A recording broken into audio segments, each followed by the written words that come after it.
नमस्कार मंडळी, श्री स्वामी समर्थ.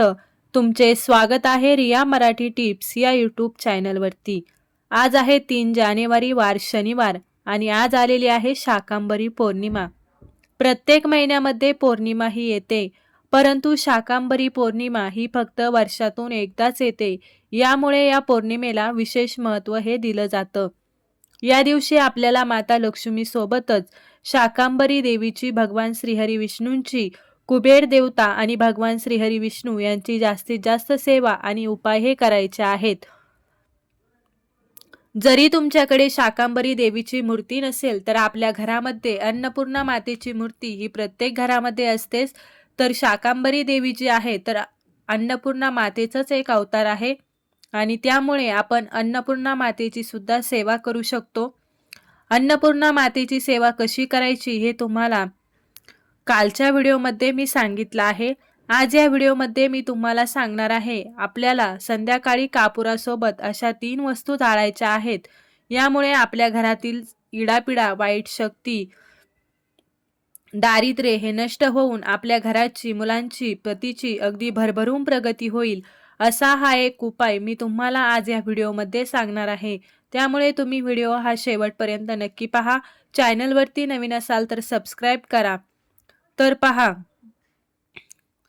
या दिवशी अनेक नवीन वस्तूंची खरेदी केली जाते, शुभ कार्य केलं जातं. यामुळे तुम्हालाही तुमच्या घरामध्ये काही देवांच्या मूर्त्या, फोटो किंवा तुम्हाला एखादी जमीन घ्यायची असेल, गाडी बुकिंग करायची असेल, घर बुक करायचं असेल, तर आजच्या सारखा जो योग आहे हा अतिशय शुभ योग आहे. तर बघा, आज व्हिडिओमध्ये मी तुम्हाला 2 उपाय सांगणार आहे. दोन्हीही उपाय तुम्हाला करायचे आहेत किंवा 2 पैकी तुम्हाला जो शक्य होईल तो तुम्ही केला तरी चालेल.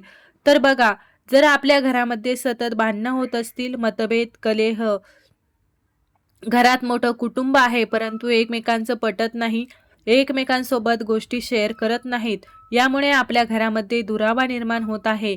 घरामध्ये खूप असा दुरावा आलेला आहे. तसेच घरामध्ये आजारपण खूप वाढलेला आहे. एक व्यक्ती आजारी पडला की दुसरी व्यक्ती आजारी पडतो. यामध्येच आपल्या घरातला पैसा हा निघून जात असतो. तसेच आपल्या घराची प्रगती होत नाही. घरात जी व्यक्ती राहते त्यांचीही प्रगती होत नाही, मुलांची प्रगती होत नाहीत, महत्त्वाचे कामं पूर्ण होत नाहीत. सतत आपल्याला अपयश येत असतं. तर तुम्ही आवर्जून हे जे उपाय मी तुम्हाला सांगणार आहे, तर हे उपाय तुम्हाला आजच्या दिवशी करायचे आहेत. तर सर्वप्रथम आपल्याला आपल्या घरामध्ये आज कापूर होम करायचा आहे.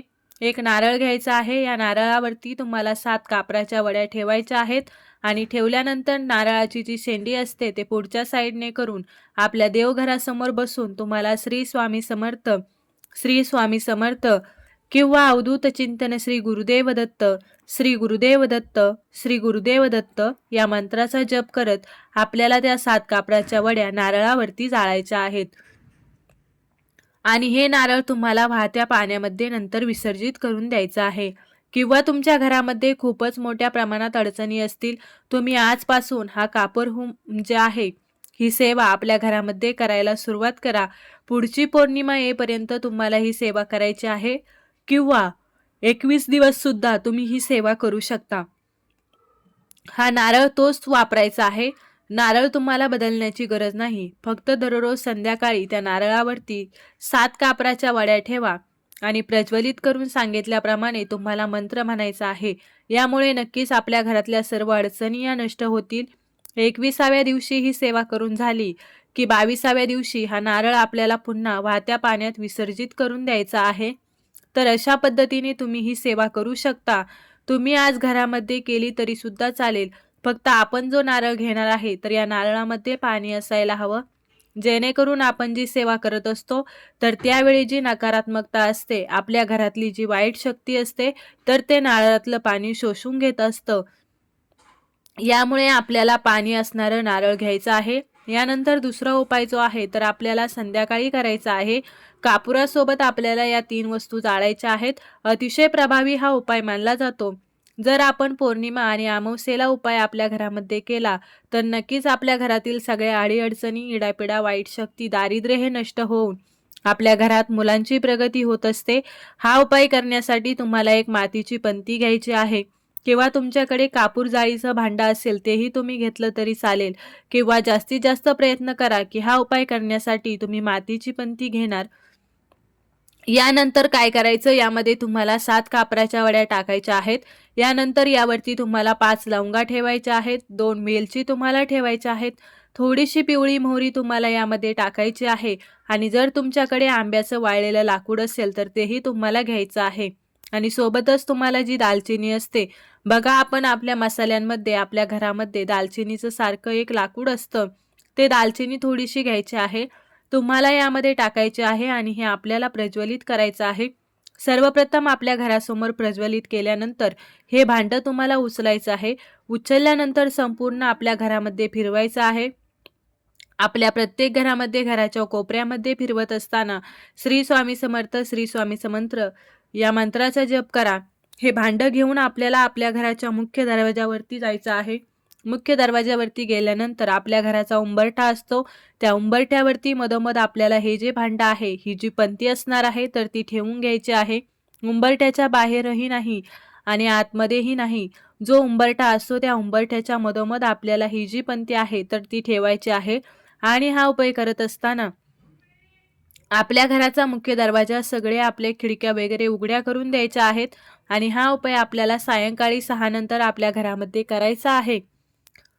लक्ष्मी येण्याच्या वेळी हा उपाय केला तर आवर्जून आपल्या घरामध्ये अखंड लक्ष्मी प्राप्त होईल आणि हा उपाय केल्यामुळे आपल्या घरातील सगळी नकारात्मक ऊर्जा, वाईट शक्ती, इडापिडा, दारिद्र्य हे नष्ट होईल आणि आपल्या घरातल्या ज्या व्यक्ती असतात त्यांची सर्वांची अगदी भरभरून प्रगती होईल.